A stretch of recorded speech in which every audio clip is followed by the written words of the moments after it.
اور تو ہی میرا پروردگار ہے۔ تو مجھے کس کے حوالے کرتا ہے؟ کسی اجنبی بیگانے کے جو مجھے دیکھ کر ترش روح ہوتا ہے اور منہ چڑھاتا ہے، یا کہ کسی دشمن کے جس کو تو نے مجھ پر قابو دے دیا۔ اے اللہ، اگر تو مجھ سے ناراض نہیں ہے تو مجھے کسی کی بھی پرواہ نہیں، تیری حفاظت مجھے کافی ہے۔ میں تیرے چہرے کے اس نور کے طفیل جس سے تمام اندھیریاں روشن ہو گئیں اور جس سے دنیا اور آخرت کے سارے کام درست ہو جاتے ہیں، اس بات سے پناہ مانگتا ہوں کہ مجھ پر تیرا غصہ ہو یا تو مجھ سے ناراض ہو۔ تیری ناراضگی کا اس وقت تک دور کرنا ضروری ہے جب تک تو راضی نہ ہو۔ نہ تیرے سوا کوئی طاقت ہے نہ قوت۔ مالک الملک کی شان قہاری کو اس پر جوش آنا ہی تھا کہ حضرت جبرائیل علیہ السلام نے آ کر سلام کیا اور عرض کیا کہ اللہ تعالیٰ نے آپ کی قوم کی وہ گفتگو جو آپ سے ہوئی سنی اور ان کے جوابات سنے، اور ایک فرشتے کو جس کے متعلق پہاڑوں کی خدمت ہے آپ کے پاس بھیجا ہے کہ آپ جو چاہیں اس کو حکم دیں۔ اس کے بعد اس فرشتے نے سلام کیا اور عرض کیا کہ جو ارشاد ہو میں اس کی تعمیل کروں، اگر ارشاد ہو تو دونوں جانب کے پہاڑوں کو ملا دوں جس سے یہ سب درمیان میں کچل جائیں، یا جو سزا آپ تجویز فرمائیں۔ حضور صلی اللہ علیہ وآلہ وسلم کی رحیم و کریم ذات نے جواب دیا کہ میں اللہ سے اس کی امید رکھتا ہوں کہ اگر یہ مسلمان نہیں ہوئے تو ان کی اولاد میں سے ایسے لوگ پیدا ہوں جو اللہ کی پرستش کریں اور اس کی عبادت کریں۔ فائدے میں شیخ الحدیث رحمۃ اللہ علیہ لکھتے ہیں کہ یہ ہیں اخلاق اس کریم ذات کے جس کے ہم لوگ نام لیوا ہیں کہ ہم ذرا سی تکلیف سے، کسی کی معمولی سی گالی دے دینے سے ایسے بھڑک جاتے ہیں کہ پھر عمر بھر اس کا بدلہ نہیں اترتا، ظلم پر ظلم اس پر کرتے رہتے ہیں اور دعویٰ کرتے ہیں اپنے محمدی ہونے کا، نبی کے پیرو بننے کا۔ نبی کریم صلی اللہ علیہ وآلہ وسلم اتنی سخت تکلیف اور مشقت اٹھانے کے باوجود نہ بددعا فرماتے ہیں نہ کوئی بدلہ لیتے ہیں۔ اللہ پاک میرے دوستوں بزرگوں ہمیں بھی جو ہے وہ نبی پاک صلی اللہ علیہ وآلہ وسلم کے جیسے بہترین اخلاق جو ہے وہ نصیب فرمائے میرے دوستوں۔ اللہ کے نبی صلی اللہ علیہ وآلہ وسلم کے کیا بہترین اخلاق میرے دوستوں کہ جو تمہیں محروم کرے اس کو عطا کرو۔ میرے دوستوں بزرگوں ہم بھی جو ہے وہ حضور اکرم صلی اللہ علیہ وآلہ وسلم کے بہترین اخلاق پانے والے بن جائیں۔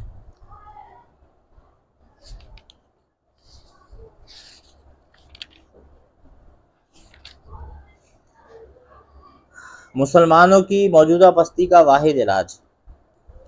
اے امت محمدیہ، تم افضل امت ہو، تم کو لوگوں کے نفع کے لیے بھیجا گیا ہے، تم بھلی باتوں کو لوگوں میں پھیلاتے ہو اور بری باتوں سے ان کو روکتے ہو اور اللہ پر ایمان رکھتے ہو، اور چاہیے کہ تم میں ایسی جماعت ہو کہ لوگوں کو خیر کی طرف بلائے اور بھلی باتوں کا حکم کرے اور بری باتوں سے منع کرے، اور صرف وہی لوگ فلاح والے ہیں جو اس کام کو کرتے ہیں۔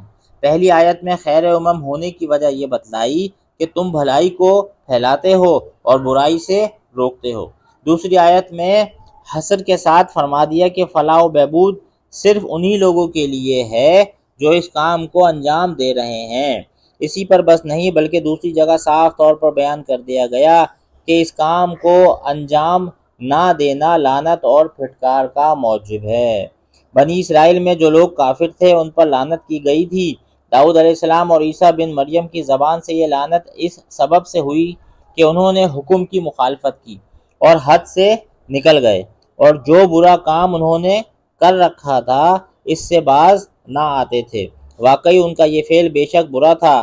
اس آخری آیت کی مزید وضاحت احادیث ذیل سے ہوتی ہے۔ حضرت عبداللہ بن مسعود رضی اللہ تعالیٰ عنہ سے روایت ہے کہ رسول خدا صلی اللہ علیہ وآلہ وسلم نے ارشاد فرمایا کہ تم سے پہلی امتوں میں جب کوئی خطا کرتا تو روکنے والا اس کو دھمکاتا اور کہتا کہ خدا سے ڈر، پھر اگلے ہی دن اس کے ساتھ اٹھتا بیٹھتا، کھاتا پیتا، گویا کل اس کو گناہ کرتے ہوئے دیکھا ہی نہیں۔ جب حق عز و جل نے ان کا یہ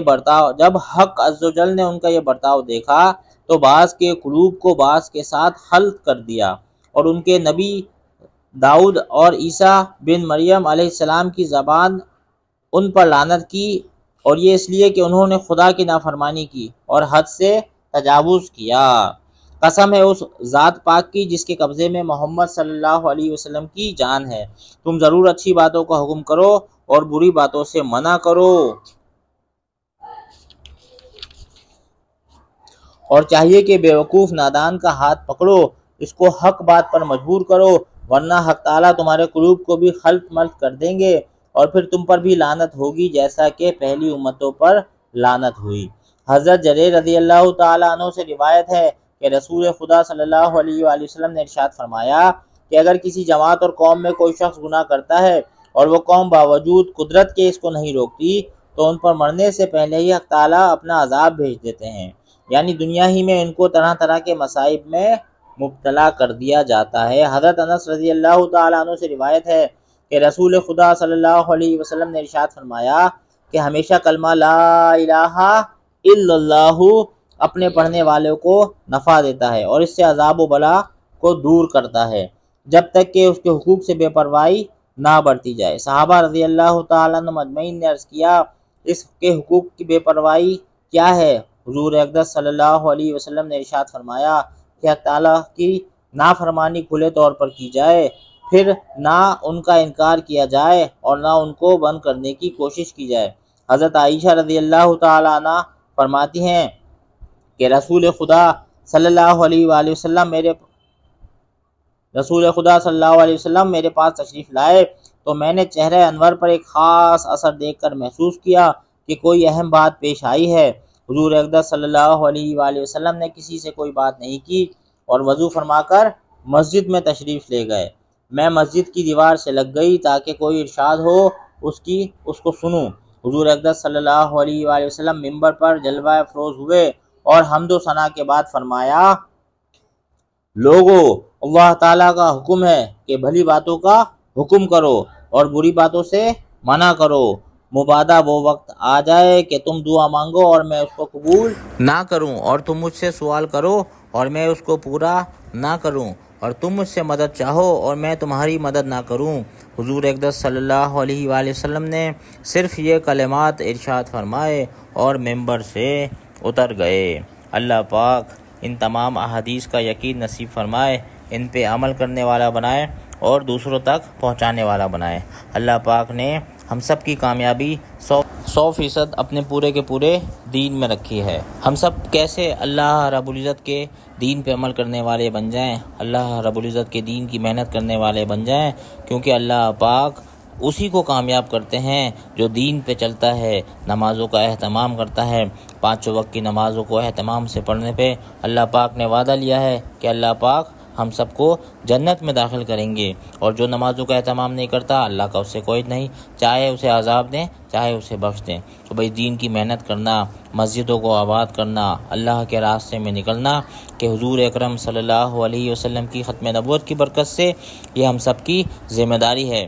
جو مسجدوں کو آباد کرتا ہے اللہ پاک ان کے گھروں کو آباد کرتے ہیں۔ حدیث کا مفہوم ہے کہ جس کو مسجد کا عادی دیکھو اس کے ایماندار ہونے کی گواہی دو۔ سبحان اللہ و بحمدی، سبحانک اللہم و بحمدک، نشہد ان لا الہ الا انت، نستغفرک و نتوب الیک۔ سبحان ربک رب العزت عما یصفون، وسلام علی المرسلین، والحمد للہ رب العالمین۔